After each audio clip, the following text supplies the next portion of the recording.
ಲಾಡ್ಲಾ ಮಶಾಕ್ ದರ್ಗಾದಲ್ಲಿ ರಾಘವ ಚೈತನ್ಯ ಶಿವಲಿಂಗ ಇದೆ.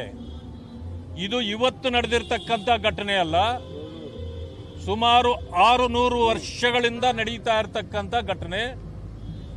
ಪದೇ ಪದೇ ಇಲ್ಲಿ ಗಲಭೆಗಳು ಆಗಿರ್ತಕ್ಕಂಥದ್ದು, ಅನೇಕ ಜನರು ಪ್ರಾಣತ್ಯಾಗ ಆಗಿರ್ತಕ್ಕಂಥದ್ದು ಇವತ್ತು ಚರಿತ್ರೆಯಲ್ಲಿದೆ.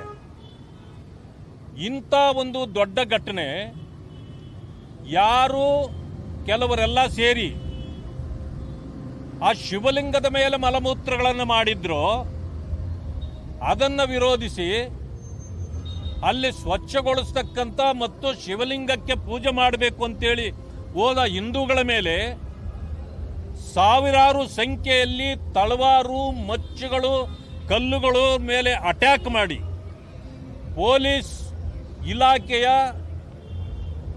ಮೇಲೆ ದರ್ಪ ಮಾಡಿ ಪೊಲೀಸರಿಗೂ ಕೂಡ ರಕ್ತ ಬರುವಂತೆ ಹೊಡೆದು,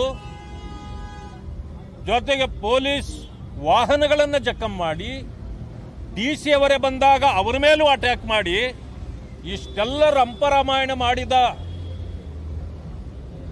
ಒಂದು ವಿಚಾರವನ್ನು ತೆಗೆದುಕೊಂಡು ಕೋರ್ಟ್ನಲ್ಲಿ ಕೂಡ ಕೇಸು ಈಗಲೂ ನಡೀತಾ ಇರಬೇಕಾದ್ರೆ ಇಂಥ ಕ್ರಿಮಿನಲ್ ಮೊಕದ್ದಮೆಯನ್ನ ವೋಟ್ ಬ್ಯಾಂಕ್ಗಾಗಿ, ಓಲೈಕೆಗಾಗಿ, ಕೆಲವು ಸಮುದಾಯಗಳನ್ನು ಓಲೈಕೆ ಮಾಡಲಿಕ್ಕೆ ಈ ಸರ್ಕಾರ ನಮ್ಮ ಸ್ಪೀಕರ್ ಆಗಿರ್ತಕ್ಕಂಥ ಖಾದರ್ ಅವರ ಮೂಲಕ ಪತ್ರ ಕೊಡಿಸಿ ಅದನ್ನು ಹಿಂದೆ ಪಡೆದಿರ್ತಕ್ಕಂಥದ್ದು ಇದು ಖಂಡನೀಯವಾದದ್ದು.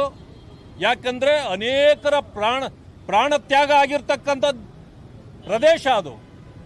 ಅಂಥದ್ರಲ್ಲಿ ಅದನ್ನು ಯಾರು ತಪ್ಪು ಮಾಡಿದ್ದಾರೆ, ಯಾರು ಇಂಥ ಕ್ರಿಮಿನಲ್ ಆಕ್ಟಿವಿಟೀಸಲ್ಲಿ ಭಾಗಿಯಾಗಿದ್ದಾರೆ, ಅವರಿಗೆ ಶಿಕ್ಷೆ ಕೊಡುವ ಬದಲು ಅವರಿಗೆ ಪ್ರೋತ್ಸಾಹ ಕೊಡುವಂತೆ ಈ ಸರ್ಕಾರ ನಡ್ಕೊಂಡಿರ್ತಕ್ಕಂಥದ್ದು ಇದು ಒಂದು ರೀತಿ ಜನರಿಗೆ ಮಾಡಿರ್ತಕ್ಕಂಥ ಅಪಮಾನ. ಇದು ಹಿಂದುತ್ವಕ್ಕೆ ಮಾಡಿರ್ತಕ್ಕಂಥ ಅಪಮಾನ.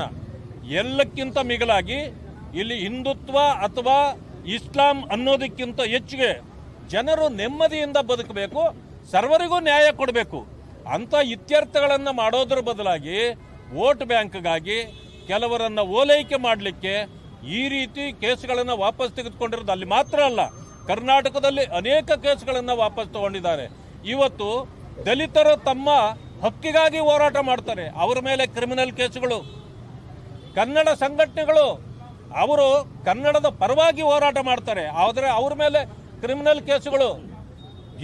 ಹೋರಾಟ ಮಾಡಿದ್ದಕ್ಕೆ ನಾರಾಯಣಗೌಡರಂತ ಒಬ್ಬ ಧೀಮಂತ ನಾಯಕರನ್ನೇ ಇವತ್ತು ಜೈಲಿಗೆ ಕಳಿಸಿದ್ದನ್ನು ಕೂಡ ನಾವು ನೋಡಿದ್ದೇವೆ. ಈ ರೀತಿ ಹೋರಾಟ ಮಾಡಿದವರನ್ನ ಜೈಲಿಗೆ ಕಳಿಸ್ತಾರೆ, ಆದರೆ ಬಾಂಬ್ಗಳು ಹಾಕಿದವರನ್ನ, ತಲವಾರುಗಳಿಂದ ಹೊಡೆದವರನ್ನ ಇವರು ಓಲೈಕೆ ಮಾಡ್ತಕ್ಕಂಥ ಕೆಲಸವನ್ನು ಮಾಡೋದನ್ನ ನಾವೆಲ್ಲರೂ ಕೂಡ ಖಂಡಿಸ್ತೇವೆ. ರಾಜ್ಯದಲ್ಲಿ ಇಂತಹ ಘಟನೆಗಳಿಂದ ಯಾವ್ಯಾವ ಕೇಸ್ಗಳನ್ನು ನೀವು ವಾಪಸ್ ಪಡೆದಿದ್ದೀರೋ ಅವುಗಳನ್ನು ಮತ್ತೆ ರೀಓಪನ್ ಮಾಡಬೇಕು, ಅವುಗಳನ್ನು ವಾಪಸ್ ಪಡೆಯಬಾರದು ಅಂತಕ್ಕಂಥ ಮಾತನ್ನು ಹೇಳಿದ್ದೇವೆ. ವಿಶೇಷವಾಗಿ ಈ ಲಾಡ್ಲಾ ಮಾಷಾ ದರ್ಗಾದ ವಿಚಾರದಲ್ಲಿ ಮಾನ್ಯ ಗವರ್ನರ್ ಅವರನ್ನು, ರಾಜ್ಯಪಾಲರನ್ನು ಭೇಟಿ ಮಾಡಿ ನಮ್ಮ ಅಹವಾಲನ್ನು ನಮ್ಮೆಲ್ಲ ಮುಖಂಡರುಗಳು ಇವತ್ತು ಕೊಟ್ಟಿದ್ದಾರೆ. ಇನ್ನು ಉಳಿದ ವಿಚಾರಗಳನ್ನು ಅಲ್ಲಿಗೆ ಸಂಬಂಧಪಟ್ಟಂಗೆ ನಮ್ಮ ಅಧ್ಯಕ್ಷರು ಮತ್ತು ಮುಖಂಡರುಗಳು ಮಾತಾಡ್ತಾರೆ.